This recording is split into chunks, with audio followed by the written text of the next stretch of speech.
झनक को पूरा भरोसा होता है कि अनिरुद्ध कैसे भी शादी को रोक देगा और इसके लिए जो अनिरुद्ध की प्लानिंग होती है ना वो सच में माइंड ब्लोइंग होती है। लेकिन इसमें छोटन के साथ मैडम डी भी देती है। अब देखो ये सारी प्लानिंग तो मजेदार होती है। हालांकि प्लॉट्स के बारे में तो हमने सुबह ही बात कर रखा है, चलो बात कर लेते हैं एक्स्ट्रा प्लॉट्स के बारे में। अब देखो यार जो भी चीजें होने वाली है वो बेहतरीन है, क्योंकि अनिरुद्ध को लगता है ना कि झनक कहीं ना कहीं गलत लड़के से शादी कर रही है और अब जो सृष्टि की प्लानिंग है इस चीज के बारे में भी उसे पता चलती है तो उसे बहुत अजीब लगता है कि वो उसकी अपनी माँ से उसके साथ में छल कपट और ऐसे घिनौना कार्य कर रही है, तो मुझे कैसे भी आगे बढ़कर रोकना होगा। और मैंने जो इतना मेहनत किया है उसे ऊंचाइयों पे पहुंचाने की, तो फिर मैं अपनी मेहनत को ऐसे बर्बाद नहीं होने दे सकता। तो ये छोटन के साथ एक प्लान बनाता है। पहले तो ये प्लानिंग बनाता है कि हम लड़की को चेंज कर देंगे, लेकिन दूसरी बार ये फैसला करते हैं कि हम लड़की को ही किडनैप कर लेंगे। लेकिन उससे पहले अब शादी में जानी है, जो भी कपड़े फंक्शन शादी के ये जो भी अरेंजमेंट्स करनी होती है ये सभी चीजें अब अनिरुद्ध देखना चाहता है। और इसके साथ में छोटन की मदद करने के लिए मैडम दी भी कहीं ना कहीं आती है, क्योंकि छोटन इनडायरेक्टली उसे इनवाइट कर देता है कि हमारे घर में शादी है और आपको आना होगा। क्योंकि अब मैडम दी भी बहुत ही फ्रेंडली हो जाती है इसके साथ में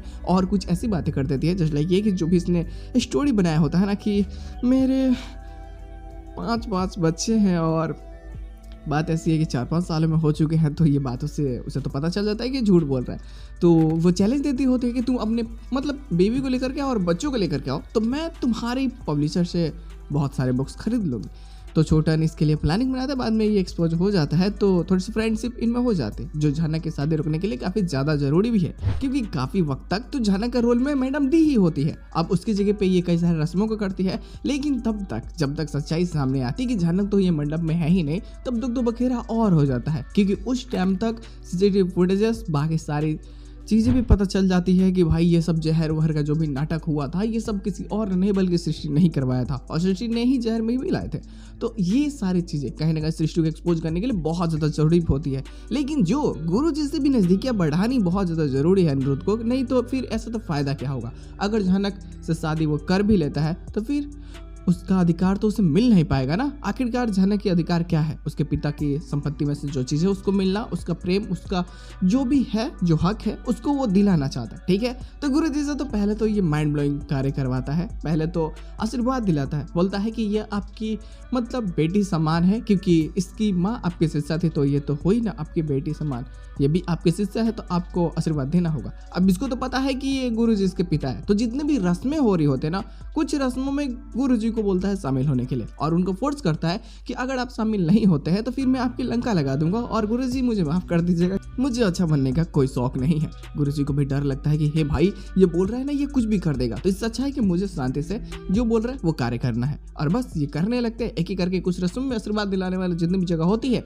वहाँ पे झनक होती है, बाकी के जगह पर मैडम डी, और फिर लास्ट में तो पता चलता है कि लो भाई दुल्हन घर से भाग गई, शादी कैंसिल हो चुका है। और तब पता चलता है कि दूल्हे के भेष में कोई और नहीं बल्कि तेजा से। और ये सारी बातें जब पता चलती है तो फिर सवाल उठते हैं कि आखिरकार सृष्टि खेल कौन सा खेलना चाहते थे। तेजस के साथ में अगर शादी ही करवाना ही था तो फिर इतना बड़ा तमाशा। लेकिन अब उसकी जो मामा बोल रही होती है, मामा भैया के ना रिश्ता लगा करके जिसको लेकर के आई होती है, इसकी भी सच्चाई पूरी तरीके से मैडम डी को पता होती है। अब देखो यार वो स्कूल चला रही है तो उसको कुछ तो आइडिया होगा ही ना कि कौन सा इंसान कैसा है कौन सा नहीं। अब इस सभी चीज़ों के बारे में सारी चीज़ें सामने आती है और फिर जो तमाशा नेक्स्ट लेवल होता है ना वो काफ़ी मज़ेदार होता है। अर्शी को भी लगता है कि उसकी मॉम ने सबके साथ में धोखा किया है, क्योंकि तेजस के साथ में शादी उसकी होने वाली है। ये बातें सच में अर्शी को भी नहीं पता होती है लास्ट तक। अब ऐसा हो सकता है कि बाद में पता चले या फिर नहीं, लेकिन ये तो बस ऐसा समझती है ना कि हाँ जिस लड़की को दिखाया गया था बुढ़े को वो उसे शादी करवा रहे, तो चलो फिलहाल तो लड़की है ठीक ही है, क्योंकि माता पिता तो है नहीं, तो जो मिल रहा है उसमें इसको एडजस्ट करना ही होगा, ऐसा अर्शी का मानना होता है। लेकिन बाद में उसे भी अपनी मॉम से नफरत हो ही जाती है और फिर स्टार्ट होता है माँ बेटी के बीच झगड़ा। ये वो 9-17 जो तमाशाई क्रिएट होंगी वो नेक्स्ट लेवल में मज़ेदार होगी, बवाल तो होगा। लेकिन 50-50 एपिसोड्स में भी बहुत सारे ट्विस्ट निकल कर आएंगे जो पूरी तरीके से एपिसोड को जस्टिफाई करने वाली है।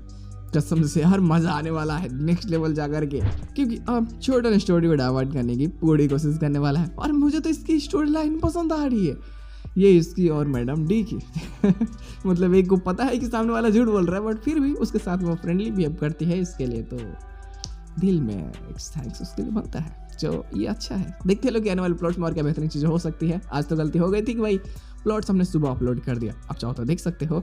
चलो मैं उसमें से भी कुछ बता देता हूँ कि फिलहाल बात ऐसी थी ना उसमें कि अब उसका पूरा प्लॉट शादी, सामान खरीदने, यही सारी चीजों में घूमता रहता है, क्योंकि अनिरुद्ध बस ये याद दिलाना चाहता है कि तुम जिससे प्यार करती हो उसके लिए रुक जाओ, शादी को रोक दो। लेकिन बार बार तो वो राहुल का नाम रख देता है, हालांकि उसकी आंखों में वो प्यार नहीं देख सकता। अब देखो भाई, हमें तो समझ में आती है कि वो अनिरुद्ध से कितना प्यार करती है, अपने दिल की फीलिंग्स को नहीं बता पाते, लेकिन अनिरुद्ध भी सोचता है कि यही बताएगी, आज नहीं तो कल बताएगी। लेकिन इससे ये सच्चाई एक्सेप्ट करनी होगी कि ये मुझसे प्यार करते हैं, तो ये चाहता है कि ये अपने मुंह से बताए। और फिर घर वालों को पता चलता है कि ये सब खरीदने जाने वाला है, शॉपिंग, काफ़ी सारे पैसे खर्च करने वाला है, बहुत सारे गेस्ट आएंगे, लेकिन जो वही लोग होंगे वो इसको जानते होंगे बस, और कोई नहीं, अलग से नहीं। अब मेड है करके तो उसे और गुस्सा दिला देता है, तो भड़क जाते हैं, बोलते कुछ नहीं होगा, कुछ नहीं, बस ऐसे नॉर्मली शादी हो गई, जल्दी से हो जाए। तो ये बोलता है कि ठीक है, क्या करते हैं, शादी करनी है तो ठीक है, हम लोग जल्दी से करवा देंगे, लो तुम चिंता बिल्कुल मत करो। और बस शादी की तैयारी हो जाती है। पूरे प्लॉट्स में बस यही होता है, लेकिन अर्ची भी बहुत गुस्सा खड़ी होती है। उसको लगता है कि मैं किसी ऐसे आंडू पांडू लड़की से कैसे हार मान सकती हूँ। तो ये भी उसको मैनिपुलेट करता है ताकि थोड़े वक्त के लिए अचानक से अर्ची का ध्यान हटे और फिर ये अपने प्लानिंग में कामयाब हो जाए। जो इसकी प्लानिंग है किडनैपिंग की, ये सारी चीज़ें मज़ेदार होने वाली है। अब देखो जो भी प्लॉट्स इन्होंने रोक के रखे हैं ना, वो शादी से पहले एक्सप्लेन कर दे तो अच्छा ही रहेगा, ताकि मज़ा भी आए।